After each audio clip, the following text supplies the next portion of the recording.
प्रभु यीशु मसीह के पवित्र नाम में आप सबों को नमस्कार। मैं सची भिलाई वाला। प्रभु यीशु स्वर्ग के राज्य के बारे में सिखा रहे थे और उन्होंने कहा, इसी रीति से जो पिछले हैं वो पहले होंगे और जो पहले हैं वो पिछले होंगे। मत्ती की इंजील अध्याय 20 आयत 16। मानसिक दृष्टिकोण से कुछ काम बड़े और कुछ काम छोटे होते हैं। कुछ लोग अगड़े और कुछ पिछड़े होते हैं। कुछ लोग बड़े और कुछ छोटे होते हैं। हम अपनी समझ से लोगों को ऐसा अगड़ा पिछड़ा छोटा बड़ा समझते हैं, लेकिन सच्चाई यह है कि ये बातें सब बेमानी हो जाएगी जब स्वर्ग का राज्य आएगा और परमेश्वर न्याय करेगा।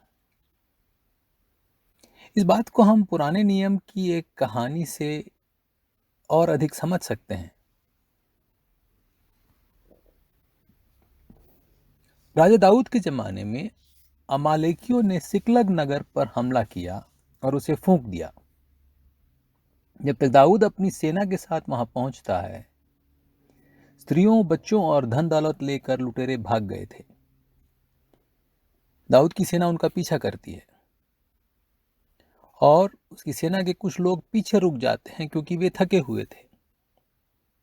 दाऊद उन्हें सामान की रखवाली के लिए छोड़ देता है। लुटेरों को हराकर जब दाऊद की सेना लौटती है, तब जो सैनिक युद्ध में आगे थे कहते हैं कि जो लड़ाई में नहीं आए उन्हें हिस्सा नहीं दिया जाना चाहिए। लेकिन दाऊद कहता है, लड़ाई में जाने वाले का जैसा भाग हो, सामान के पास बैठे हुए का भी वैसा ही भाग होगा। दोनों ही एक समान भाग पाएंगे। पहला सामुएल अध्याय 30 आयत 24। एक बार फिर पढ़ना चाहता हूं। लड़ाई में जाने वाले का जैसा भाग हो, सामान के पास बैठे हुए का भी वैसा ही भाग होगा। दोनों एक ही समान भाग पाएंगे। कितना विवेकपूर्ण फैसला था। क्या सुंदर तरीका है न्याय करने का। आज के परिप्रेक्ष्य में हम सोचते हैं, प्रचार करने वाले, कलीसियाओं के पासबां, नेतृत्व करने वालों को बड़ा प्रतिफल मिलेगा। वो बड़ी सेवा करते हैं। शायद नहीं। परमेश्वर की नजर में सब काम महत्वपूर्ण है। हर काम प्रतिफल के लायक है स्वर्ग के राज्य में। कुछ लोग प्रार्थना में लगे रहते हैं, कुछ लोग तैयारी में मदद करते हैं, कुछ लोग दरी बिछाते हैं, कुछ लोग अपना पैसा देते हैं, कुछ लोग साथ देते हैं, कुछ लोग वक्त देते हैं, कुछ लोग खाने में मदद करते हैं।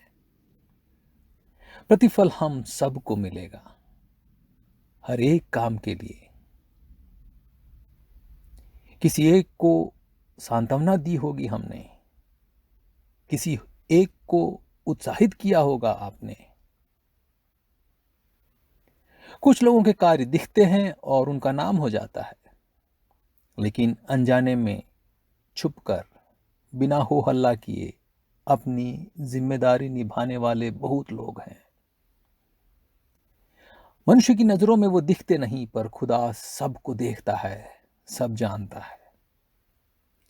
जिन्हें हम पिछला समझते हैं वो पहला होगा, और जो पहला है वो पिछला होगा।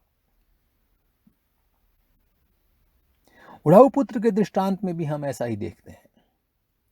छोटा पुत्र जिसने अपने बाप की संपत्ति उड़ा दी, जो घर छोड़कर चला गया था, जो कभी अपने बाप के काम नहीं आया, जो विद्रोही था, घर से बाहर था। जिस दिन वो पश्चाताप करता है और लौट कर आता है, वो घर के अंदर ऊंचे स्थान पर होता है। वो पहला होता है। उसके हाथ में अंगूठी और पांव में जूतियां होती है। वो अच्छे वस्त्र पहने हुए होता है। लेकिन बड़ा पुत्र घर के बाहर था। वो खुशी में भाग नहीं लेता।